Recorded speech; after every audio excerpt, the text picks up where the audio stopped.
18 points ahead. Just a bit more size and class from Toronto saw them home. Victory next week will see Toronto promoted, which would be great for the game, but if Barrow go with a good attitude, which seems unlikely from those moaning gits, then they could get a result. Brilliant stuff, Brian. Yeah, to be honest, it was a really tough, close game. Whitehaven were bouncing back every time in the first half. And Toronto were not very good and were giving away stupid penalties and were causing a bit of aggro that was unnecessary and getting in their own way, as some rolly teams do at this time of the year.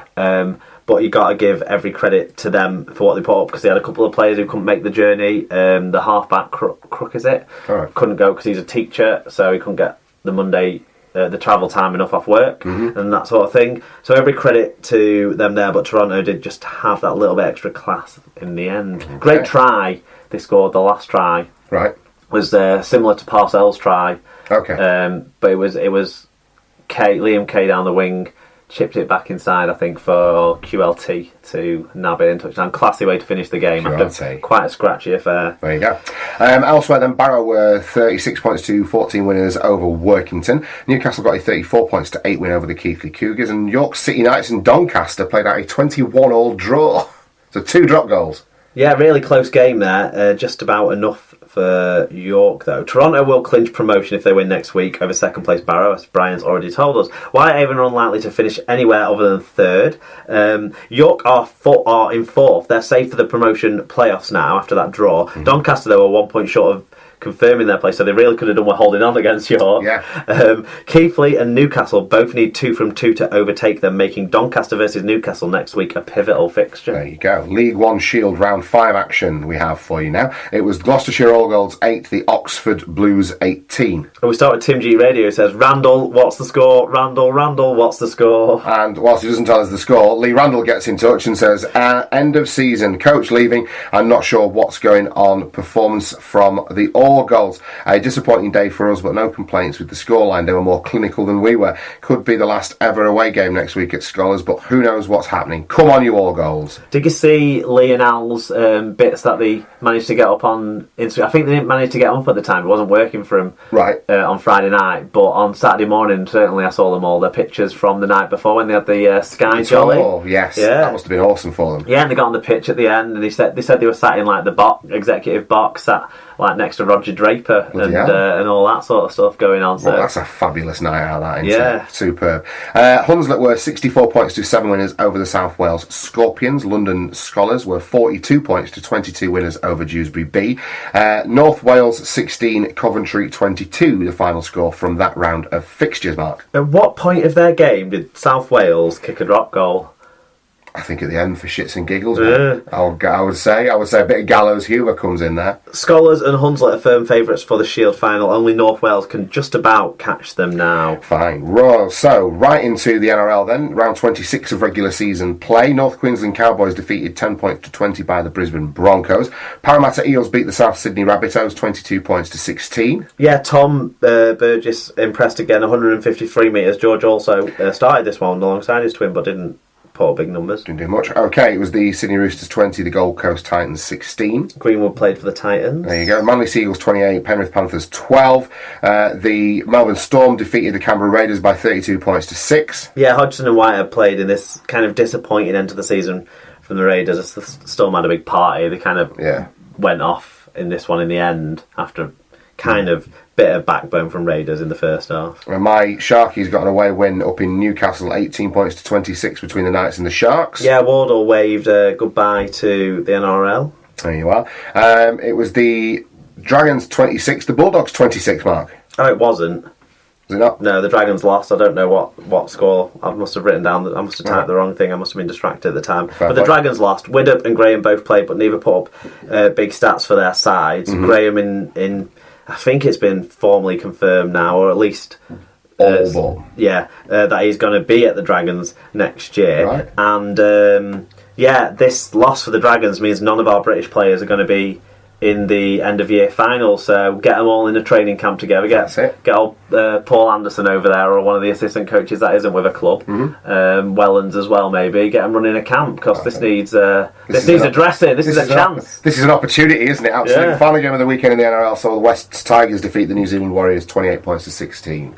Yeah, so the final standings of the regular season there are the Storm with 44 points, from the Roosters with 38. The Broncos and the Eels make up the top 4 second chance playoff spots with 36 points each. Sharks are 5th, 34. Seagulls 32. Panthers and Cowboys round out the top 8 on 30 points each, but the Cowboys are lucky, let's say, to stay in there. The season's over for the Dragons on 28 points, the Raiders on 26, the Bulldogs on 24, Rabbitohs 22, the Warriors on 18, West Tigers squeaked up to 18 in the last round, with the Titans as well on 18 points, and Joe Wardle coming back home with a big old wooden spoon. The Knights got 14 points this season. There you go. Okay, some other ones to bring you a couple of lines on. The Origin Legends game, Mark, on Wednesday evening down at Headingley. Yorkshire 14, Lancashire 12. Yeah, and a well-attended affair, weren't there? There was 5,000 or so on, and a few of our people were there. We had Instagrams coming from all corners of the, all three corners of the ground. So thanks to those guys for that. Well, Fatboy Rob. Go on. Sorry, go ahead. Go on. No, I was going to say, that's fabulously well attended for a charity fixture featuring old retired players. Yeah, certainly. That's Yorkshire versus Lancashire, not played out between the professionals. So surely this is an indicator that there is an appetite for this kind of fixture. Yeah, and in my reduced regular season games format that will be released on the blog, I see. there will be room for such a fixture. Fabulous. Thoroughly entertaining match, despite the 0-0 second half in front of over 5,000 people. It just goes to show what the sport can do with a small amount of marketing and a sensible pricing structure. The RFL should take note. It certainly should. Jim Lowe's got sent off in this. Did he? And Tavita Viconis from Yorkshire. Well, it was the stipulations were he had to have played, I think, more than 3 seasons for a side. Yeah, of course. Kind of be associated. I'm not picking holes in it. TV was a brilliant. Listen, by the looks of some of these lads, they could still do a job. Yeah, well, I think Dennis Betts was Rob picked out as coming on, causing a bit of a ruckus and ambling off not long after with a bit of a mutter compared to how the rest of the spirit of the game had been played. Right. But yeah, Rob was there and he said it was a great occasion when I spoke to him today at the next game we're going to talk about. Which is the Academy Grand Final, Mark, that saw Wigan's kids defeat Castleford's kids 37 points to 12. Yeah, David Pye said, Wigan strong, tough and executed very well. Some great rugby played in a well-supported game. Good showing and unlucky to a hard-working, skillful but came up short Castleford side. Fatboy Rob said Wigan robbed their only trophy of the season with a homer of a ref and forward passes in every one of their tries. At least I got to meet Mark's uncle who knows his shit. Knows his shit, not knows his shit. Rob and his mate Dino sat with us for this one, and does know his shit, does Liam? And it was nice to see him. Of course, yeah, he's got a long history of going and watching the Cherry and White.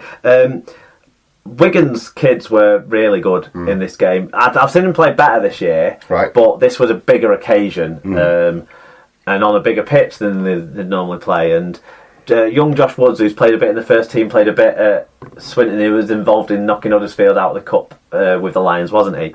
He had a really good game. Not the kind of young halfback I've seen come through Wigan for some time. Right. He's more of a kicking game, control kind of player. In this game, he played really well. Jack Wells got a chance to bounce back. He scored two tries, I think, in this one. One of them off a really good flat pass by Woods close to the line where he absolutely powered through. Young James Worthington, who played in the first team earlier this year, grabbed a good try in the first half, had to go off in the second half, ended in a boot and on crutches, but still joined in the celebrations. Of course. At the end. And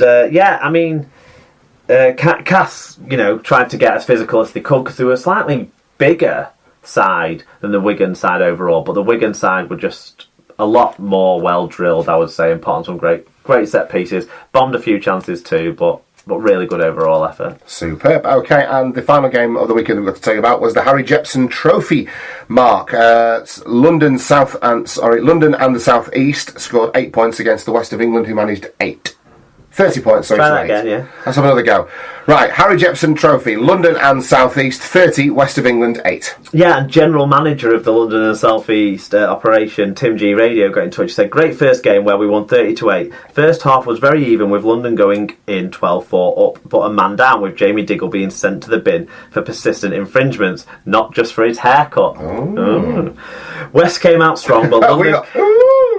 West came out strong, but London kept defending well, whilst hooker Byron Crichton gave the side the zip needed around the ruck and got in to score the final try. Credits to West. We may well see them in the final. Yeah, of course. I'm not sure what the result was from the Midlands against the East sides in this. Obviously, this is like the amateur teams from the non-Heartland areas kind of competition. They've dressed it up. We talked about this a couple of weeks ago. They've dressed it up now as a kind of regional rep side kind of big jamboree at the end of the year. So all very exciting, and well done to Tim's lads. Yeah, super. Congratulations. Right.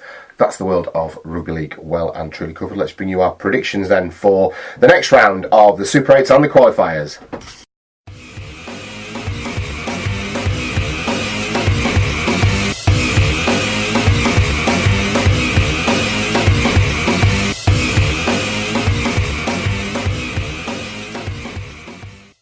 So to the predictions then, it's getting tight down in the qualifiers and things are getting exciting up as we try and figure out the semi-final lineups in the Super 8s, Mark. We start the weekend's fixtures on Thursday evening down at Bellevue as Wakefield welcomes St Helens into town. Wakefield's performance last week against the Salford side that admittedly is struggling, and St Helens is kind of developing spine tells me that I think Wakefield can come out and get a win on this one, particularly on the back of performances of people like Miller.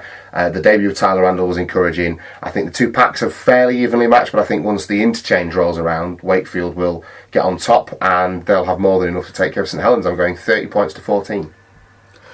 I think this one will be a cracker. There's so much riding on it that it might slip into a little bit of one of these problem games that we've had with penalties, and I do think there might be quite a bit of drop ball. I just sense it. I think there's a few error-prone players across that pitch there, but I don't think that's going to detract from the excitement and nervousness of it. But I'm going to go 26-20 in favour of Wakefield. Like you say, their pack is in top form. Their half-backs are way more connected and settled than what Saints have got, and I don't think another 4 or 5 days training together is going to quite get it to where it needs to be to overcome a side that are playing well.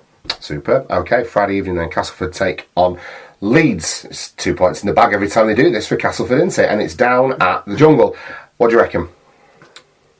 I think Cass are going to play their big guns in their own games and rest the big guns forwards wise in their away games. That's how I'm sensing this is going to go. So I think Millington and Lynch will be back, and I don't think anyone will really miss out for Cass. So I think they will win because I think their top side is the better side. I think they've shown with that come from behind win against Huddersfield that they're not shirking here. So 36-16 for Cass. This is a little opportunity to lay a marker down for Castleford to again beat the team that's more than likely going to finish second to them in the whole competition and just be able to say to the rest of the league, we can beat anyone on our patch, which is something that most people know anyway. But I think Castleford are going to be too strong, and like you say, with people like Millington and Lynch potentially coming back into the lineup, that only augments what they've already got, which is an exceptional team. I just don't see Leeds being able to match them for long enough periods in this game to affect the outcome positively for the Rhinos. So 42 points to 24, I reckon.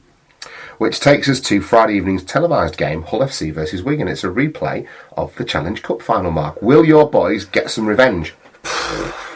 Surely, would you a win against Hull FC this year? Gotta be. Law of averages dictates it. There's nothing else. There's been 3 games where I've felt if they've had 5 minutes longer, we could have just won it. So we've not quite been as good as Hull in the games we played against them, and that's fair to say. But I think if we start the second half like we started the second half intensity-wise, the last couple of games, the last game in the last couple of league games, and don't let Hull FC control the tempo for that period of the game, because that was what cost us at Wembley. Just like in the 2 regular season games, it was letting them score just after half time that kind of put pay to any real likelihood of a comeback. I'm going to tip Wigan to win 25-24. I'm going to think we are going to play that second half a lot better and time it just right rather than just wrong. I agree with everything you've just said, and I'm going for a 19 points to 18 victory in favour of... So this has got nothing to do with just kind of matching me on the old tipping stakes, is it not? I'm a big Wigan fan, you know me. You crafty bastard. I reckon they're going to win. Okay, into the qualifiers. It's Warrington... No, we haven't done Salford Huddersfield. Who cares? Huddersfield win. 30-10 Huddersfield. I don't know what's gone on to Salford. 26-10 unless Watson rouses anything out of them.